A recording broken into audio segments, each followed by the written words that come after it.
Hello everyone, this is Serious Trivia, and today we're continuing the Conquest of Shuhan Let's Talk Lore series with episode 9, titled Zhong Hui's Folly. Before we get started, here's the answer to our trivia question from the end of our last episode, and be sure to stay tuned until the end of this episode for a brand new trivia question.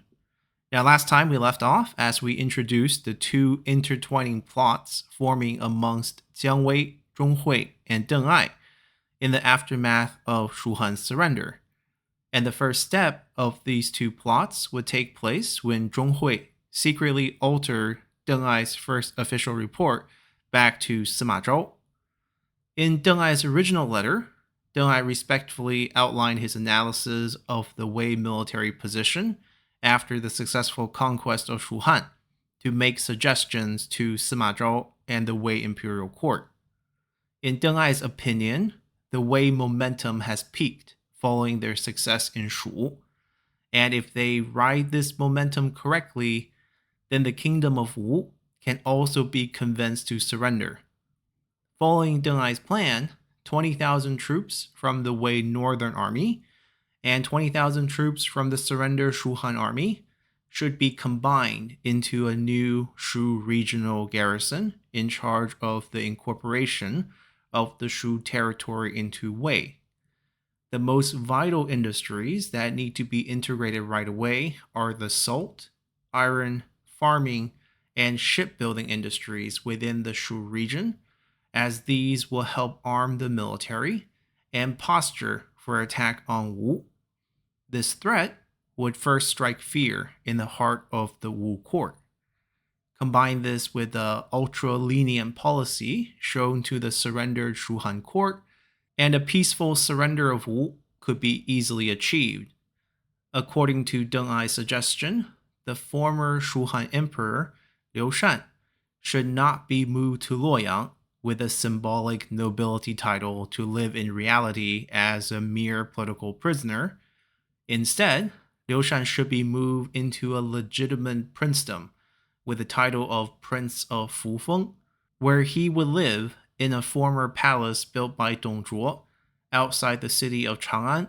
to live out his days in luxury using a high annual tax stipend that would be provided to him by the state. At the same time, a similar plot of land should be divided out of the Guangling commandery in the south to provide the current Wu emperor Sun Xiu a similar treatment, as Liu Shan will become a living example of his potential luxurious life after surrendering the kingdom of Wu. And in the best case scenario, by the fall of 264, Deng Ai believed that Wu could surrender. Unfortunately for Deng Ai, while the content of his letter would remain largely the same, Zhong Hui would greatly alter the tone of the letter to cast Deng Ai in an overly arrogant and disrespectful light that would eventually trigger Sima Zhao to write a return letter that simply said, "We will discuss this later." Confused by why Sima Zhao did not want to seize upon this golden opportunity, and partially motivated by his personal desire to cement his own legacy in history as the general who helped reunite the entire country, Deng Ai ended up writing another letter to Sima Zhao pushing for this plan. And once again, Zhong Hui would rewrite Deng Ai's letter to make Deng Ai come off as someone who was pushing for immediate and extended war with the kingdom of Wu as an excuse to further pursue personal glory and to retain his control of the military. Add on Deng Ai's previous oversteppings and improper statements in referencing past Eastern Han generals following Liu Shan's surrender in Chengdu,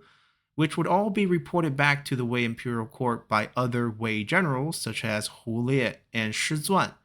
who were both Sima loyalists, with Hu Lie being the son of General Hu Zun and Shi Zuan being Sima Zhao's previous chief secretary before being sent to serve as Deng Ai's chief military advisor. Sima Zhao became convinced that Deng Ai was no longer loyal to the Sima clan, as his success has overinflated his ego.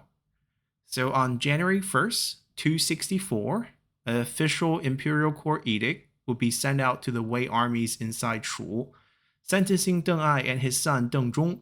for the crime of treason. Army Inspector Wei Guan was instructed to arrest Deng Ai and his son on the spot and bring them back to Luoyang for further questioning. At the time, Deng Ai was in command of the city of Chengdu with his units, so Zhong Hui and Wei Guan needed to find a way to actually arrest Deng Ai peacefully.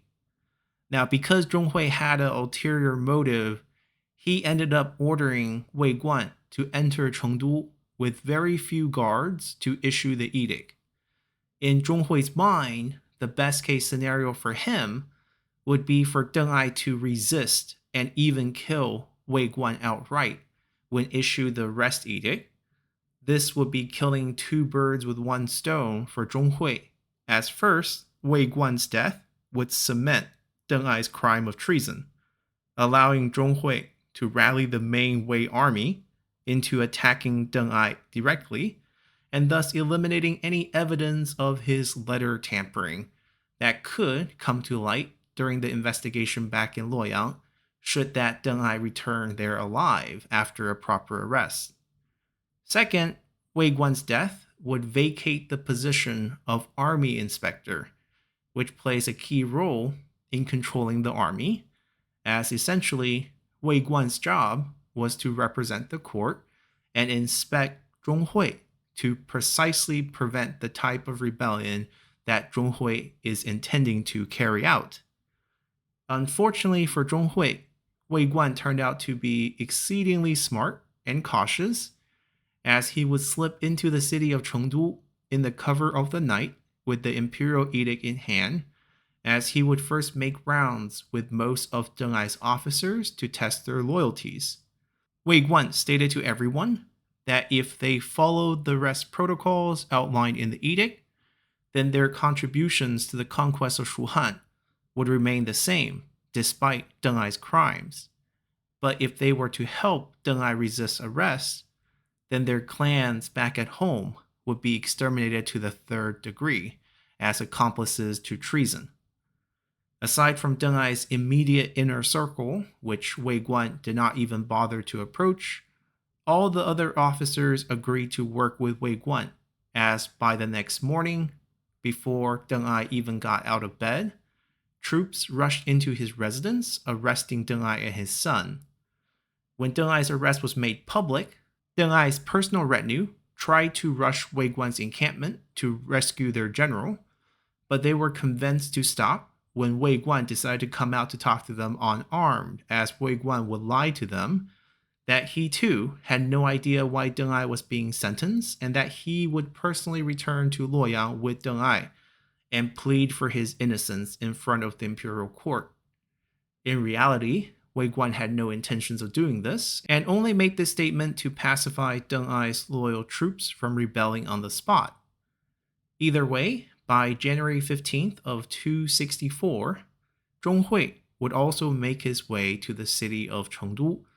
to take over control of the city and Deng Ai's remaining troops, as Deng Ai would be sent away to Luoyang in a prison cart.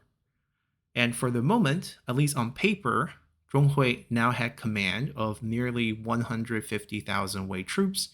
as well as the support of Jiang Wei and nearly 100,000 Shu Han troops spread throughout the Shu region. At this point, Zhong Hui wanted to slowly establish himself inside the Shu region, force the defection of the Wei army, and then officially launch an attack against Sima Zhao and the Wei court.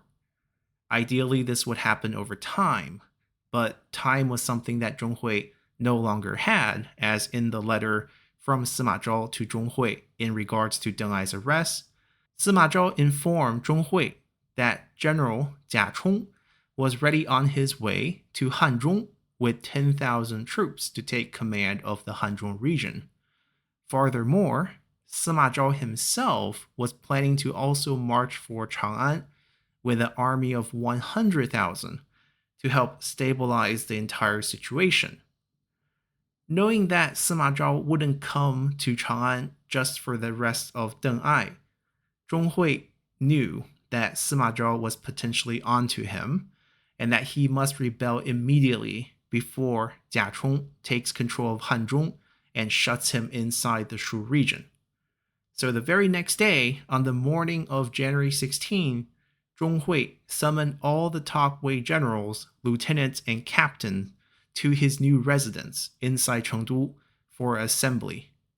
During the assembly, Zhong Hui showed a letter that he had forged in secret from the late Empress Dowager Guo, who had just recently passed away, as Zhong Hui claimed that it was the late Empress Dowager's dying wish to have him lead the Wei army in attack against Sima Zhao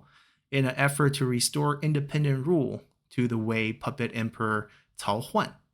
Now, given that many of Zhong Hui's subordinates were staunch Sima clan loyalists, such as top generals like Hu Lie, Shi Zuan, and Wei Guan, the forged letter had little effect to sway the loyalty of these officers. More importantly, Zhong Hui underestimated Sima Zhao, as Sima Zhao had always known that Zhong Hui would one day rebel against the Sima clan.